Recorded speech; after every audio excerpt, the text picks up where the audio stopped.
for the first time in my 20 years of existence, I attended a college pool party, and it was horrific.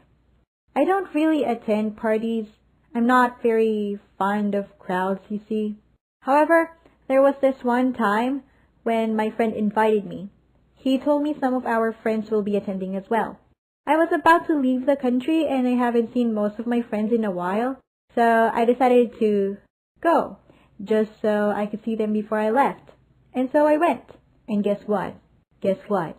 The friend who invited me wasn't even there. I couldn't even reach him through his phone. Anyway, I started looking for my other friend instead. I couldn't find her, but I found her boyfriend.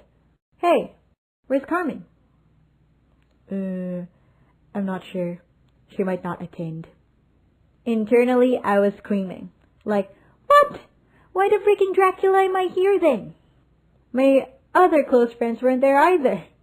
I wanted to go home already, but no. I already told my host family that I'll be returning home the next day. So no, not an option. Got too much pride. Plus, the party was held in a private resort in the middle of nowhere. It can pretty much pass for a setting of a slasher film. The entrance was even locked for the entire duration of the party. I did see some friends though.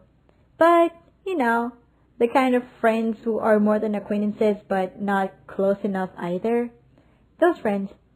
Not really why I went there, but it was still a good chance to say farewell to them. And so the party started and horrifying events commenced. There were people dancing, there were people drinking, there were people dancing while drinking. I don't drink alcoholic drinks, but in the party, I believe they only served booze. Luckily, I brought a bottle of Gatorade with me. I've been offered a drink a number of times, and some were quite pushy about it. But I'd rather say no every single time they ask than end up in a hospital. As the night got deeper, the party got wilder. At around 11 p.m., most of them were already swimming. And yeah, some were still drinking, to my surprise, since they started at around 8. Anyway, I was just sitting by the poolside, but then I heard something by the trees a few meters away. It wasn't lit over there, so I couldn't see clearly, and so I went to check it out. And goodness, there was a big black dog, and he was adorable. I played with him for an hour or so before returning to civilization.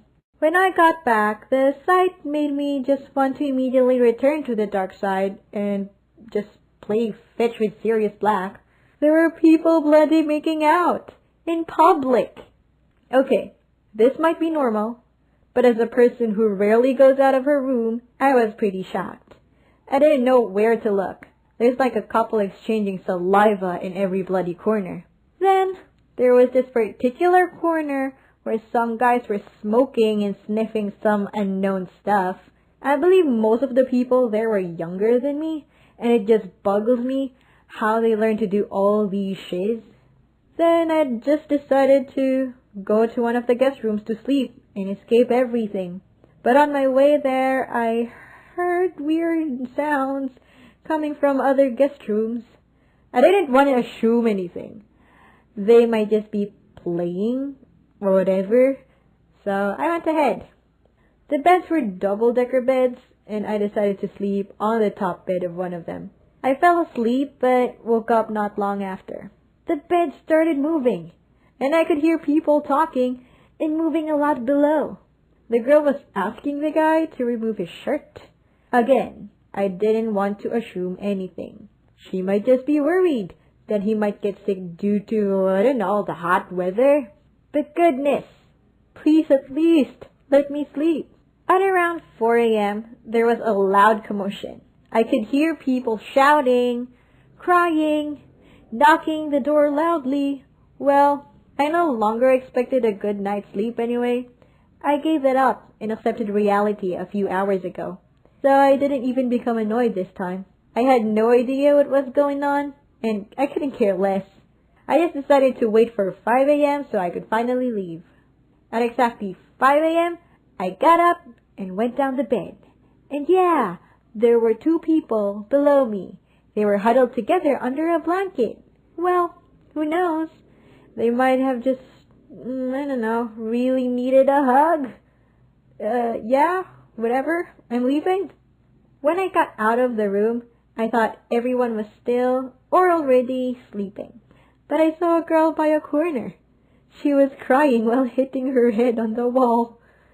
I guess she was one of those involved in the commotion earlier. Moving on. I headed straight for the entrance and saw a guy there. He seemed sober and normal. As I approached, he asked me if I was about to leave too. And I was like, yeah. And you? He nodded, but explained why he was just standing there. You got that right. The gate was still locked. Brilliant. He then went to look for the key and decided to just wake up one of the tipsy party throwers. He struggled, but opened the gate anyway, and we're off. I saw a lot of stuff I didn't expect to see live in my lifetime. It was a rather weird experience, and I definitely have no plans of experiencing it again. I felt like I wasted time. I could have just stayed at home and had a splendid dinner made by my host mom. I would have even gotten sleep without disturbances. In addition, I still can't comprehend how people enjoy going to these events. They will probably not even remember half of what happened the next day. Don't get me wrong though, I have nothing against people who like these parties. In fact, some of those who went there are people I consider friends. It's just not my thing.